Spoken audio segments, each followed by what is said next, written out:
welcome back to my channel. It is your girl Shay. If you are new, go ahead and subscribe to your girl. What are you doing with your life? Subscribe. And again, if you aren't new and you already subscribed, again, welcome back. And thanks for tuning in with me today. So, I'm back with another Little Women of Atlanta review. And we're going to go ahead and get into it like real quick. So we start off with Minnie and the Tiny Twins. They at a tattoo shop. I forgot what these ladies are called, but they basically are a group of girls who do some badass tattoos, and they travel around the world to do them. And Minnie decides to go ahead and get her a tattoo. And to me, this part seems like it's just something to do, something to fill in for that for 10 minutes. Like they ain't had nothing else. They ain't have a full episode, so they was like, Minnie, go and get a tattoo. Like, I don't know. But yeah, anyway, so they go and get a tattoo. Well, Minnie does. Then she asks the Tiny Twins to get a tattoo too, but we know Andrea is pregnant, and so she can't get a tattoo. So Amanda goes ahead and says, I'll go ahead and get a tattoo with you, girl, and she decides to get the tattoo with her. Like I said, this part to me was just like hunky-dory. Like, okay, we need that. Who cares? Who cares? So on to the next scene. So now we're still on Monty. She's now at her house, and she decides to call her son D2 to see if he wants to live with her or go back to, or live with her back in Atlanta, or stay with his dad. And he tells her that he wants to stay at home with his daddy. And I was like, ooh, I just felt so like hurt for her, because like I couldn't even imagine. Like, I know that it just had to hurt, but I low-key kind of figured that he might not be coming back to live with her way back, like a season ago. So I don't know, like when kids is just, I don't know, kids, when they get to a certain age, they got all these friends, and they got, they start to make a little life of their own. So, they ain't not trying to get pulled from that, especially if they got a good thing going. So I understand, but then I was still kind of hurt for Monty, because I was like, damn, she was crying hard. It just hurt me. I was like, ooh. But her and her baby daddy ends up having a conversation. He's like, he could come out there when he don't have school, and in the summertime and stuff like that. So I like that scene that they decided to go ahead and, he was more understanding on how she felt about the whole situation, because low-key co-parenting can be extremely hard with the wrong person.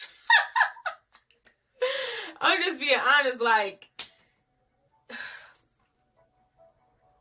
it can be hard. I'm just going to say that.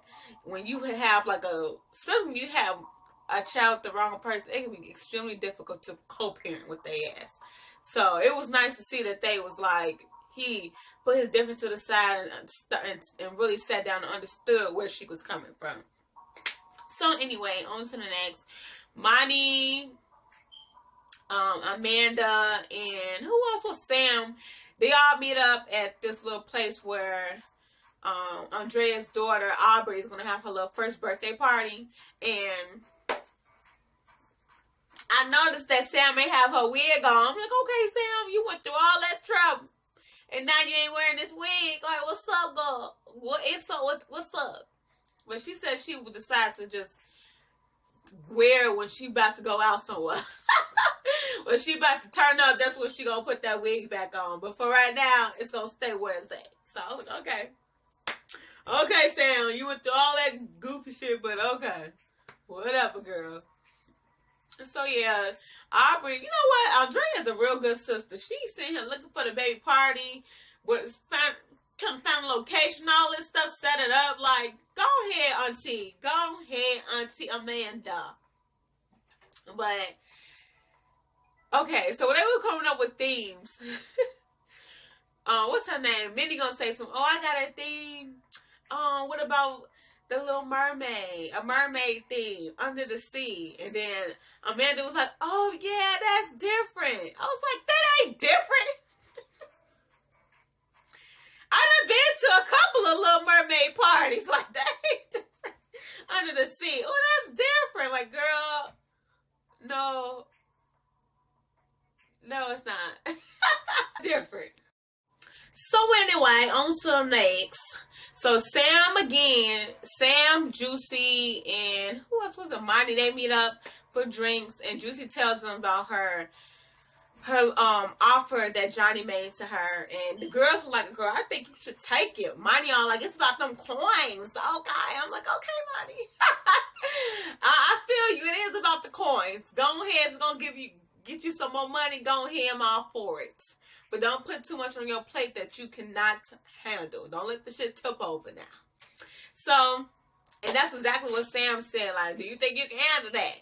So, they let her when Juicy let them know that she already kind of looking at somebody who she would like to manage. And I don't know if y'all remember Avira from last season. I'm here for her. I thought she's gonna be back this season, but I guess they ain't let her back on. But I'm definitely here for her. I was all the way here for her last season. How she read them Tiny Twins, y'all. She was saying a bunch of stuff that I was thinking like, finally, because ain't nobody keeping it real with each other on this. Like, when you're a friend, you're supposed to keep it real with them. And I just feel like none of them keeping it real with Andrea. Like, and Vera was here for it. Like, she was, let her know what's up right off the bat. So, yeah. But Juicy feels like it might be a problem because Vera and the Tiny Twins don't like each other. So, she doesn't want to, mush that and then make a big mess. You know what I'm saying? So, I understand, but at the same time, it's about your coin. And just because one of your friends don't like somebody don't mean that you got to automatically dislike them too. Depending on what it is. There's a girl code, okay? There's a girl code. So, anyway, the Tiny Twins. So, the Tiny Twins' mom, their parents are in town, and they ain't heard from Andrea. But they are staying at Amanda's house. So they go to Amanda's house and they tell her, like, yeah, we haven't even heard from Andrea.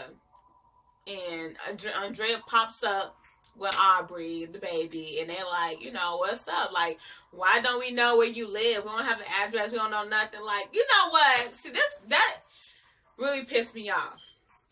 First of all, girl, they got your whole son back in Texas, and you ain't tell them where you live at. They don't have a location on you. Like, where they do that at? Like, how they got your son, but you saying her not telling them a location because your little funky baby daddy feels some type of way about it. Girl, bye. That had me feel some type of way. I was like, you know what, girl? And then she was crying. Like, when you gotta make that many excuses for somebody, you don't need to be with them. Lord. Like, they was giving me flashback of my horror days. And I was just stupid to the core. Like, I can't believe. Everybody been dumb of a nigga before. But Andrea, you need to let it go, boo. Because that... Yeah, I could talk about this for an hour. But I'm not. On to the next. So anyway, Andrea takes her son to the petting zoo with her mom and Amanda and Aubrey. Guess who's not there? The baby daddy. He's doing his usual Casper thing, and he's ghost as usual. Like, he ain't up.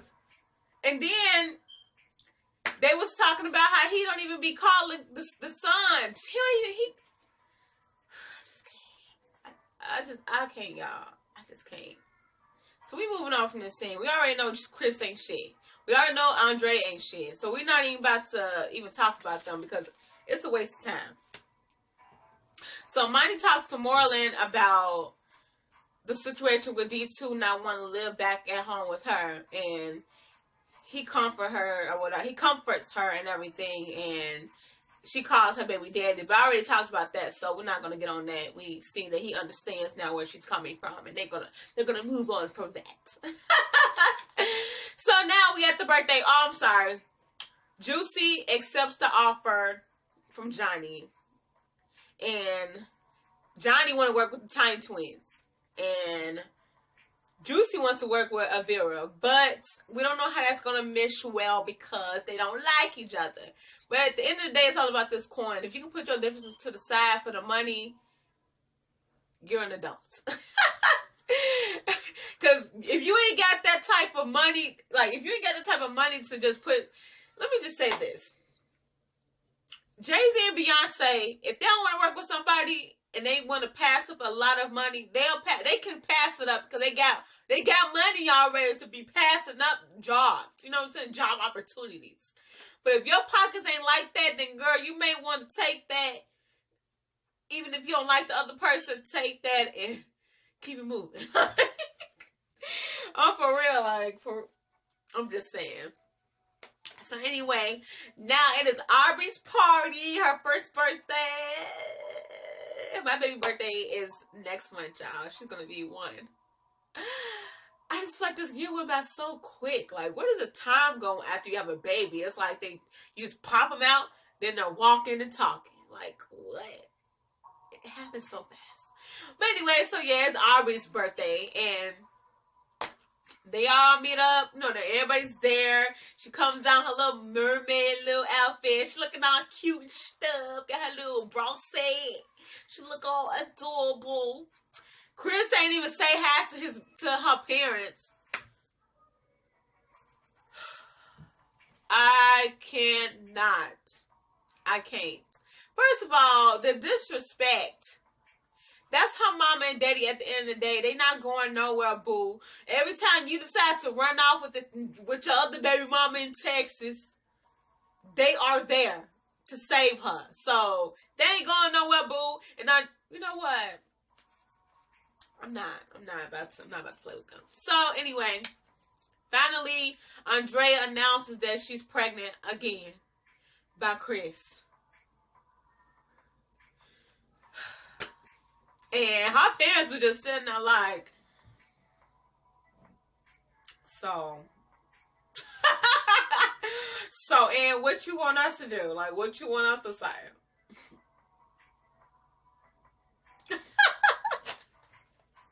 And you know what's so crazy? Like, I was here for it because I agree with them. Like, what?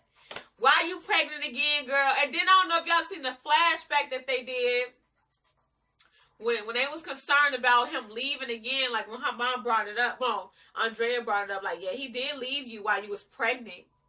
And they had did a flashback, and he had his little suitcase, his luggage, and he was gone talking some, well, I don't know what to tell you. That right there, boo, would have been the last time that nigga would have ever thought he could come back into my goddamn life. This ain't no revolving door, boo. Like, you're not about to bring your ass back, come back and forth as you please. But what you allow, they will do. So if you allow it, they're going to continue doing it. So that's on Andrea. But again, her parents was not here for it. They were upset. They were just like, again, you're going to be struggling, hurting. Yeah, so she just don't want her daughter struggling and having to do this on her own again. And she's not seeing it that way. She's looking at it like, yeah, I just don't want me to be happy and shit like that. And she just wants them to get along. But first off, Chris is disrespectful. He didn't speak to her parents when they came in, as you could see. He just, and I'm trying to understand, what does she think she gonna do? Marry him? He not husband material. He barely boyfriend material. I don't even understand, like, girl, because he all of a sudden stepping up. Y'all, you think he changed for like what, a couple of days, girl? He's changed. You see how he is with Aubrey. Like, no, girl, I don't. He look like he doing what he's supposed to be doing, being a daddy. Want a cookie? I don't get a cookie for being a mom. I don't get a cookie for changing diapers. Like, girl, ooh, I can't. She make too many excuses for him. Like, yeah, this is too much. It's too much. Like I said, what she allows will continue. So if she want to be stressed out and scared all the goddamn time, fear that he's going to leave her every time he gets upset, then that's just on her. Because can't nobody tell her nothing. Her parents can't tell her. Her sister can't. Then she turns on them when they tell her something. Like, She put that nigga above everybody in her life. And even her husband. Like, girl, he'll sometimes baby daddy. That's the worst baby daddy you can have, is a sometimes baby daddy. I can't, y'all. So we gonna see. Well, we know she ain't going nowhere. We know she ain't going nowhere. You know what? I'm done. I'll see you guys I guess next week for another review, and I'm gonna try to stay on top of this. I was late with the second episode, the second recap, but I'm only a day late with this one, so I'm not that bad. I'm getting it together. I'm trying to stay, consistent. You know what I'm saying? But I hope you guys enjoyed my review. Share, like, comment. Thanks for watching. See you guys next time.